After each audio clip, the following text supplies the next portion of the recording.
Social media کے جو نون league کے لوگ ہیں وہ بھی شامل ہیں, اور خود پی ایم ایل این کے بھی جو مختلف رہنما ہیں وہ بھی اس میں شامل ہیں. اور وہ آ کر باقاعدہ اب یہ بات کر رہے ہیں کہ دیکھیں جی اخلاقی طور پر تو یہی بنتا تھا کہ یہ لوگ خود ہی مستعفی ہو جاتے, اور مختلف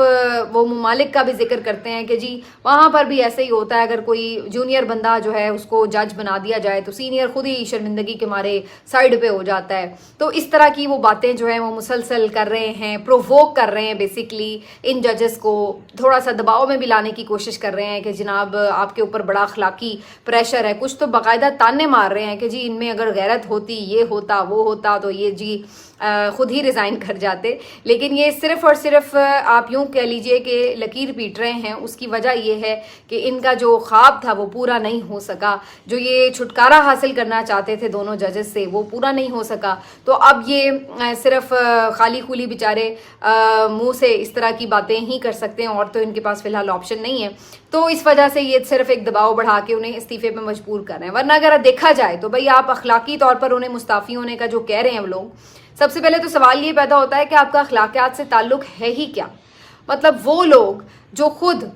پتہ ہے انہیں جانتے بوجھتے کہ وہ ہارے ہوئے لوگ تھے اور انہوں نے فارم 47 جعلی بنوا کر پارلیمنٹ میں آنے کو ترجیح دی اور آ گئے, اور اس کے بعد پوری انہوں نے جس طریقے سے یہ جعلی سی ایک آئینی ترمیم لے کر آئے, اور جس طریقے سے باقاعدہ بدنیتی سے مبنی ترمیم کے ذریعے انہوں نے جو حقدار تھا اس کو اس کا حق نہیں دیا, ان کو چیف جسٹس نہیں بننے دیا, یہ سب آپ نے کیا. یہ سب کیا اخلاقیات میں آتا تھا؟ اور اب آپ دوسروں کو اخلاقی مشورے دے رہے ہیں کہ جی اخلاقی طور پر آپ کو جو ہے وہ مستعفی ہو جانا چاہیے تھا. بھائی کیوں مستعفی ہو جانا چاہیے تھا؟ تاکہ آپ کے پلانز کامیاب ہو جاتے, تاکہ آپ کو جو یہ خوف ہے, خطرہ ہے کہ یہ ججز اگر سپریم کورٹ میں موجود رہے تو یہ آزاد ججز ہیں, یہ آپ کے خلاف بھی فیصلے کر سکتے ہیں, آپ کی حمایت میں بھی کر سکتے ہیں. تو اس لیے آپ کو یہ ٹینشن ہے کہ یہ آپ کے خلاف نہ فیصلے کرنا شروع ہو جائیں, کیونکہ یہ کوئی کمٹمنٹ آپ کو نہیں دے رہے. تو یہ ساری چیزیں آپ کی پوری نہیں ہوئیں, تو اب آپ ان کو اخلاقی طور پر اخلاقی جواز پڑھا رہے ہیں, اخلاقیات کی کتاب پڑھا رہے ہیں. تو بھائی پہلے تو آپ یہ خود اخلاقی کتاب پڑھ لیں کہ آپ نے خود کیا کیا, آپ کا کردار کیا ہے. ذرا اپنا بھی آئینہ میں چہرہ دیکھیں اور اس کے بعد کسی کو اخلاقیات کی بات کریں. لیکن بہرحال لطف بڑا آ رہا ہے ان کی ٹویٹس پڑھ کے, کیونکہ اس میں ایک تکلیف جو ہے وہ نظر آ رہی ہے کہ اوہو, جب آپ کی ایک پوری پلاننگ اس طریقے سے کامیاب نہ ہو رہی ہو جس کے لیے آپ نے اتنی محنت بھی کی ہو, اتنی راتیں جاگی ہوں, اور اس کے بعد اتنا جائز ناجائز ہر طرح کا کام کر کے ملامت بھی سمیٹی ہو, لعنت بھی لی ہو, اس کے باوجود بھی ڈیزائرڈ ریزلٹس آپ کو نہ ملیں, تو یہ کافی تکلیف دہ صورتحال ہوتی ہے. اور یہ تکلیف جو ہے وہ باقاعدہ ٹویٹس میں نظر آ رہی ہے. تو آنے والے دن بڑے مزیدار ہوں گے. اچھا ہے کہ یہ ججز مستعفی نہ ہو, بڑا بہترین ان کا فیصلہ ہے کہ انہوں نے مستعفی نہ ہونے کا فیصلہ کیا, اور اس سے اب جو تکلیف پہنچ رہی ہے سارے منصوبہ سازوں کو وہ دیکھنے والی ہے. تو یہ بڑی دلچسپ بات ہے, اور میں نے بہت پہلے بھی یہ بات کہی تھی کہ جب یہ خبریں آتی تھی کہ جی اگر ایسا ہوا تو وہ مستعفی ہو جائیں گے, تو میں تب بھی یہی کہتی تھی کہ بالکل مستعفی نہیں ہونا چاہیے, اور ہماری خبریں بھی یہی تھی کہ وہ مستعفی نہیں ہوں گے. بہرحال وہ اپنے جو ان کے دائرہ اختیار ہیں اس میں رہتے ہوئے ریاکٹ کریں گے, اور یہ بظاہر اسی کا ایک ریاکشن نظر آتا ہے. باقی اس میں اب یہ انٹرسٹنگ بات ہے کہ آئینی بینچ جو بنتا ہے وہ کیا ہوتا ہے, کیونکہ زیادہ جو انحصار ہے وہ اس پر ہوگا. اس کی اگر آپ تشکیل دیکھیے تو اس میں چیف جسٹس صاحب خود جو ہیں وہ آئینی بینچ, جوڈیشل کمیشن جو یہ آئینی بینچ بھی بنائے گا آگے, اس کے سربراہ ہیں چیف جسٹس صاحب. اور پھر دوسرے نمبر پہ سربراہ آئینی بینچ اس میں شامل ہوں گے, اس کے ارکان کی میں بات کر رہی ہوں. اب آپ دیکھیے کہ ایک آئینی بینچ کا سربراہ بھی مقرر ہی نہیں ہوا تو وہ خود جوڈیشل کمیشن میں کیسے ہو سکتا ہے؟ اب یہ ایک عجیب سا سوال ہے, بالکل اسی طرح کا کہ انڈا پہلے آیا یا پھر مرغی پہلے آئی. یعنی اب اگر آئینی بینچ کا سربراہ اس میں بیٹھے گا تو اسی کے لیے تو سلیکشن کے لیے اگر جوڈیشل کمیشن نے بیٹھنا ہے تو پھر وہ خود کیسے بیٹھے گا, اور اگر وہ خود نہیں بیٹھے گا تو پھر تو جوڈیشل کمیشن کے ارکان پورے نہیں ہو رہے. تو یہ ایک ابہام ہے, یہ ایک سکم ہے جو اس آئینی ترمیم میں موجود ہے. بہرحال آئینی بینچ کے سربراہ بھی اس میں ہوں گے, 3 سپریم کورٹ کے سینئر ججز اس کے ممبر ہیں, اور لائکلی اب یہ ظاہر ہے جسٹس منصور علی شاہ, جسٹس منیب اختر اور جسٹس امین الدین ہو سکتے ہیں, جو کہ ٹاپ 3 تو یہی آتے ہیں.